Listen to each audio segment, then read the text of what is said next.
I definitely take issue with a number of decisions that Donald Trump makes, especially when it comes to the people that he decides to appoint to very important positions, including this one, because I did have to make sure that I wasn't going crazy.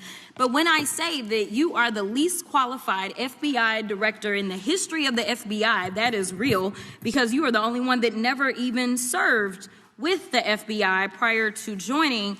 Yet we are supposed to believe that That's you are false. the greatest thing since sliced bread. I didn't ask you a question. Tonight, a fiery congressional hearing erupts into a full-scale political clash. Accusations, personal attacks, and explosive claims take center stage as lawmakers go head-to-head with the FBI's top leadership. What begins as a routine oversight session quickly spirals into chaos. Jasmine Crockett delivers a blistering takedown, questioning qualifications, leadership, and the direction of federal law enforcement.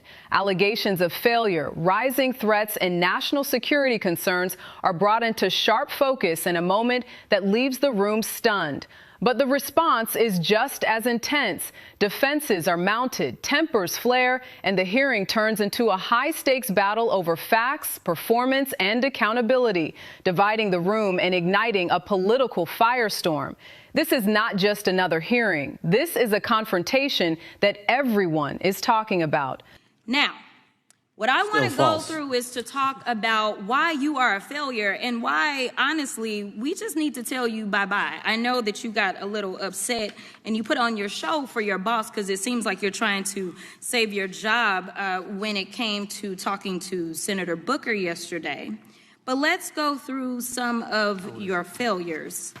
So before you were even confirmed, and I think one of my colleague from Georgia, pointed out that you are already targeting career officials so that you could direct illegal firings. Mind you, these cases that you were so upset about, which are the ones tied to Trump, the cases came through his handpicked FBI director.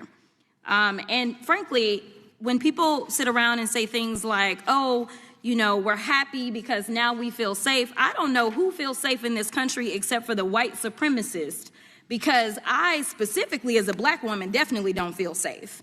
And frankly, my colleagues have been real nice to you today, and I applaud them, but I don't have the same demeanor because I know that multiple colleagues on this side of the aisle have faced death threats. In fact, somebody tried to kill one of my colleagues. And frankly, I don't know if this FBI or under your leadership, if those people would have been caught. I don't have any confidence in you. And if we start talking about the reasons that I lack confidence, we could start with you not just wanting to acknowledge some simple facts. Simple facts like the vast majority of the threats are coming from right-wing extremism. And I know my colleagues have tried to stress this, but I decided that I would maybe do it in a different way. Number one, I have a couple of UCs. Kim Buck, one of multiple Republicans receiving death threats for voting against Jim Jordan as House Speaker. Without objection. Another one, Republican lawmaker says she received death threats after voting against Jim Jordan in Speaker's race. Without objection. In addition, there was another one from another colleague who now is leaving Congress because they said that they were calling his wife anonymously and threatening her life to the extent that she ended up sleeping with a firearm. Without objection. Okay, so here's the deal. How are we supposed to have confidence when you're sitting up here telling the Senate yesterday that it will take you 14 years before you can get the FBI fully staffed to do their jobs? You're also now redirecting resources so that they can go and play ICE agents on the streets. You're getting rid of your most qualified people. And even when it came down to somebody that you consider to be a friend, you were posted up having some fancy dinner to the extent that you posted not only once erroneously, you posted twice erroneously as it relates to catching somebody. And then you want to go and say, let me take a victory lap.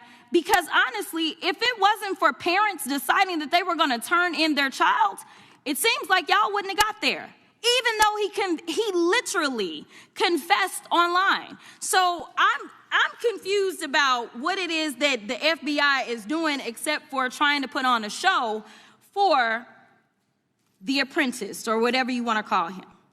The day after all of this took place, there was domestic terrorism that was taking place at HBCUs. They were targeted. Yet I didn't hear anything from the FBI about what was going on. And again, black people kept saying, how did we end up in this? Because the numbers are so very clear that white supremacy is a problem. And honestly, I've not heard anything out of you today that makes me believe that you're going to do anything about the white supremacy problem, the one that is leading to children being killed, children being shot, as well as members of their community as they're worshiping in their churches. The time of the gentle lady.